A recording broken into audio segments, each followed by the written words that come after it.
रक्तदान शिविर कौन कहे युव स्वाभिमान ग्रुप केन्द्रापड़ा जो रक्तदान आज आयोजन कर तुमपुर सरकारी विश्वविद्यालय में मुझे बहुत खुशी लगे जहाँ आज मानकर मुझे भावुँ निश्चित भाव 100 रु अधिका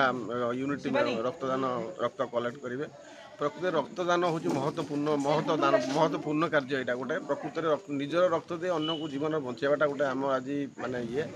रक्तर आवश्यकता आम समस्त उपलब्धि करुचे जो जो गोटे क्राइसिस फेस कर रक्त बचाई रक्त आवश्यकता रोचे तेणु आम समस्ते आगे आसे रक्त देवाई जो मैंने आज निश्चय युववर्ग को पर्टिकुलारी एनकरेज करेगी उत्साहित करेगी से आज रक्तदान में सहयोग करूँ रक्तदान करूँ। धन्यवाद। सभापति युव स्वाभिमान कौन कहे आज जो ब्लड डोनेट करा कौन सर कहे मैंने लोकंर गोटे भ्रांत धारणा अच्छी ये समय ब्लड देले आम बॉडी वीक हो कि आम कम करूँ किंतु समय आम देखुचु बहुत लोकंर ब्लड दरकार हो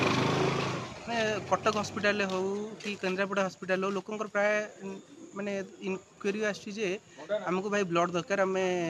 ब्लड दरकार आम देह खराब होती कि आम रिलेटिव देह खराब होती तेणु आम युव स्वाभिमान संगठन सब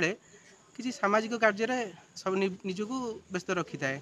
आमर संगठन प्राय 5 वर्ष हम कोरोना टाइम रु